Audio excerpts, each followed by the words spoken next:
Hi friends, ഇന്ന് ഞങ്ങൾ മല്ലന അമ്പലത്തിൽ സൂര്യപൊങ്കാലയ്ക്ക് പോവാണ് കേട്ടോ. അപ്പോൾ ദേ രാവിലെ ഉണ്ട് കുളിച്ചൊരുങ്ങി അപ്പോഴത്തേക്കും എല്ലാം സെറ്റാക്കി വെച്ചിട്ടുണ്ട് കേട്ടോ, പൊങ്കാലയ്ക്ക് വേണ്ടിയുള്ളതെല്ലാം. പിന്നെ അവിടെ ആ ഒരു 5:30 ആയി ചെന്നപ്പോഴത്തേക്കും നേരെ ഒന്നും വെളുത്തില്ല, എന്താ ഇരുണ്ട പോലെ കിടക്കുമായിരുന്നു കേട്ടോ. അത്യാവശ്യം നല്ല തിരക്കുണ്ടായിരുന്നു കേട്ടോ അവിടെ.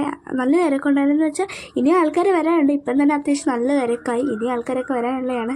പിന്നെ വിളക്കൊക്കെ കത്തിക്കണമായിരുന്നു. വിളക്കൊക്കെ കത്തിച്ചപ്പോഴത്തേക്കിനും അടുപ്പ് കത്തിക്കണമായിരുന്നു. അടുപ്പൊക്കെ കൊതുമ്പും കൊണ്ട് മാത്രമേ ഞങ്ങൾ കത്തിക്കാറുള്ളൂ. കൊതുമ്പും കൊണ്ട് പോകണമെന്നാണ് പറയുന്നത്. കൊതുമ്പ് കൊണ്ട് മാത്രമേ കത്തിച്ചുള്ളായിരുന്നു കേട്ടോ. ഞങ്ങൾ കൊതുമ്പാണ് കൊണ്ടുവന്നത്. പിന്നെ പായസത്തിന് വേണ്ടിയുള്ളതെല്ലാം മാറ്റി വെച്ചിട്ടുണ്ടായിരുന്നു. പായസത്തിന് വേണ്ടിയുള്ളതെല്ലാം പിന്നെ ചേരുവകളൊക്കെ ചേർത്ത് എല്ലാം മാറ്റി. പിന്നെ പായസം തിളച്ചു. എൻ്റെ ചേച്ചി ഉണ്ടായിരുന്നു, എൻ്റെ മാമിയും ഉണ്ടായിരുന്നു, പിന്നെ എല്ലാവരും ഉണ്ടായിരുന്നു കേട്ടോ. അങ്ങനെ പായസമൊക്കെ തിളച്ച് ഇരിക്കുകയാണ്. പൂജിക്കണം. അത്രയും നേരം വെയിറ്റ് ചെയ്തിരിക്കുകയാണ് കേട്ടോ പൂജിക്കാൻ വേണ്ടി. നല്ല വെയിലുണ്ടായിരുന്നു കേട്ടോ. ഒരു 8 മണിയൊക്കെ ആയപ്പോഴത്തേക്കിന്. പിന്നെ അപ്പൂപ്പൻ വന്ന് എല്ലാം പൂജിച്ചിട്ട് അപ്പവും പോയി. ബാക്കിയുള്ളവരെല്ലാം പൂജിക്കാൻ വേണ്ടി. സത്യം പറഞ്ഞാൽ നമ്മളവിടെ ചെല്ലുമ്പോൾ പോയി പ്രാർത്ഥിക്കണം എന്നാണ് പറയുന്നത്. പക്ഷേ ഞങ്ങൾ ഇപ്പോഴാണ് കേട്ടോ പോയി പ്രാർത്ഥിച്ചത്. നേരം വെളുത്ത ശേഷമാണ് പോയി പ്രാർത്ഥിച്ചത് കേട്ടോ.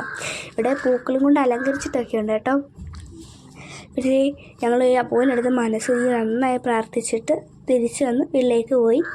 വീട്ടിൽ ചെന്നിട്ട് എൻ്റെ ചേച്ചിയുടെ പായസം, മാമൻ്റെയും മാമിയുടെ എല്ലാവരുടെയും പായസം ഞാനാണെങ്കിൽ ടേസ്റ്റ് ചെയ്യാൻ വേണ്ടി എടുത്താണ് കേട്ടോ. എനിക്ക് പായസം ഭയങ്കര ഇഷ്ടമാണ് കേട്ടോ. പിന്നെ പായസം കഴിച്ചു.